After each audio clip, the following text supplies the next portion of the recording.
ഇന്ന് നമ്മളൊരു ബ്രേക്ക്ഫാസ്റ്റ് റെസിപ്പിയാണ് തയ്യാറാക്കുന്നത്. വളരെ എളുപ്പത്തിൽ തന്നെ ഉണ്ടാക്കാൻ പറ്റുന്ന റെസിപ്പിയാണ്. അപ്പോൾ നമുക്കിത് എങ്ങനെയാണ് തയ്യാറാക്കുന്നത് നോക്കാം. അപ്പോൾ നമുക്കിതിന് വേണ്ടിയിട്ട് ഉരുളക്കിഴങ്ങ് വേണം. ഞാനിവിടെ 2 വലിയ ഉരുളക്കിഴങ്ങ് തൊലിയെല്ലാം കളഞ്ഞ് കട്ട് ചെയ്തിട്ട് ഒരു മിക്സിയുടെ ജാറിലേക്ക് മാറ്റിയിട്ടുണ്ട്. ഇതിലേക്ക് ഇനി വെള്ളമൊന്നും ഒഴിക്കാതെ നല്ലതുപോലെ തന്നെ അരച്ചെടുക്കണം. പറ്റാവുന്നത്രയും നല്ല ഫൈൻ പേസ്റ്റായിട്ട് അരച്ചെടുക്കാം.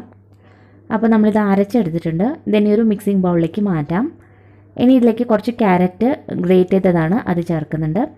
ക്യാരറ്റ് ഓപ്ഷണലാണ്, ഉണ്ടെങ്കിൽ ചേർത്താൽ മതി, നല്ലൊരു ടേസ്റ്റ് ആയിരിക്കും, അതിന് വേണ്ടിയിട്ടാണ്. പിന്നെ വലിയൊരു സവാള ചെറുതായിട്ട് കട്ട് ചെയ്തതാണ്, അതും കൂടി ചേർക്കാം. ഇതിന് കൂടെ തന്നെ 1/4 കപ്പോളം തൈരും കൂടി ചേർക്കാം. തൈര് വേണമെങ്കിൽ നമുക്കൊരു 1/2 കപ്പ് വരെ ചേർക്കാം. ഞാനിവിടെ 1/4 കപ്പ് മാത്രമേ ചേർക്കുന്നുള്ളൂ. ഇനി ഇതിലേക്ക് 1.5 കപ്പ് ഗോതമ്പ് പൊടി കൂടി ചേർക്കാം. ആവശ്യത്തിനുള്ള ഉപ്പ് കൂടി ചേർത്ത് കൊടുക്കാം. ഇനി 1/2 ടീസ്പൂൺ മുളക് പൊടി ചേർക്കാം. പച്ചമുളക് വേണമെങ്കിൽ പച്ചമുളകും കൂടി നമുക്ക് ചെറുതായിട്ട് കട്ട് ചെയ്ത് ചേർക്കാവുന്നതാണ്. പിന്നെ കുറച്ച് മല്ലിയില ചെറുതായിട്ട് കട്ട് ചെയ്തതും കൂടി ചേർക്കാം. ഇനി ഇതെല്ലാം കൂടി നന്നായിട്ടൊന്ന് മിക്സ് ചെയ്തെടുക്കാം.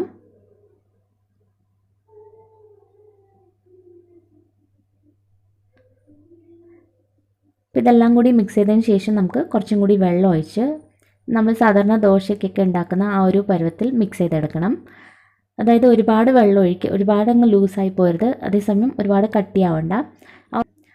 ആ ഒരു മീഡിയം തിക്നെസ്സിൽ വേണം നമ്മളിത് മിക്സ് ചെയ്തെടുക്കാനായിട്ട്. നല്ലതുപോലെ തന്നെ ഇത് മിക്സ് ചെയ്തെടുക്കുക. അപ്പോൾ നമ്മളിത് മിക്സ് ചെയ്തെടുത്തു. ഈ ഒരു പരുവത്തിൽ വേണം നമ്മളിത് മിക്സ് ചെയ്തെടുക്കാനായിട്ട്. അപ്പോൾ ഇതിലേക്ക് നമ്മൾ വേറെ ബേക്കിംഗ് സോഡയോ ബേക്കിംഗ് പൗഡറൊന്നും ചേർക്കുന്നില്ല, അല്ലാതെ തന്നെ നല്ല സോഫ്റ്റ് ആയിരിക്കും ഇത്. അപ്പോൾ ഇനി നമുക്കിത് ഉണ്ടാക്കിയെടുക്കാം. അപ്പോൾ നമ്മുടെ ദോശക്കല്ല് ഇവിടെ ചൂടായിട്ടുണ്ട്. ഇതിലേക്ക് കുറച്ച് ഓയിൽ തേച്ച് കൊടുക്കാം. ഇനി 1 സ്പൂൺ മാവ് ഒഴിച്ച് നമുക്ക് ചെറുതായിട്ടൊന്ന് പരത്തി കൊടുക്കാം. ഞാനിപ്പോൾ ചെറുതായിട്ടാണ് ഉണ്ടാക്കുന്നത്.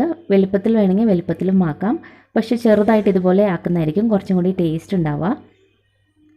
കുറച്ച് ഓയിലും കൂടി ഇതിൻ്റെ മുകളിലാക്കി ഓയിൽ ഒഴിച്ച് കൊടുക്കാം. ഇനി നമുക്ക് മീഡിയം ഫ്ലെയിമിലിട്ടൊന്ന് വേവിച്ചെടുക്കാം. പിന്നെ നമ്മളിത് പരത്തിയെടുക്കുമ്പോൾ ഒരുപാടങ്ങ് കനം കുറയ്ക്കേണ്ട, കുറച്ചൊരു കട്ടിയിൽ തന്നെ ആക്കുന്നതായിരിക്കും നല്ലത്. ഒരു സൈഡ് വെന്തതിന് ശേഷം തിരിച്ചിട്ട് കൊടുക്കാം. ഇതിപ്പോൾ 2 സൈഡും നന്നായിട്ട് തന്നെ കുക്കായി കിട്ടിയിട്ടുണ്ട്. ഈ ഒരു കളറാകുമ്പോൾ നമുക്ക് ഇതെടുക്കാവുന്നതാണ്. അപ്പോൾ ഇതേപോലെ തന്നെ ബാക്കിയുള്ള ദോശയും നമുക്ക് ചുട്ടെടുക്കാം. ഇതിൽ നമ്മൾ ഉരുളക്കിഴങ്ങ് ചേർത്ത കാരണം തന്നെ നല്ല സോഫ്റ്റ് ആയിരിക്കും ഇത്. മാത്രമല്ല നല്ല ടേസ്റ്റും ആയിരിക്കും. ആ ഉരുളക്കിഴങ്ങിൻ്റെ ഒരു ടേസ്റ്റ് നന്നായിട്ട് തന്നെ കിട്ടും.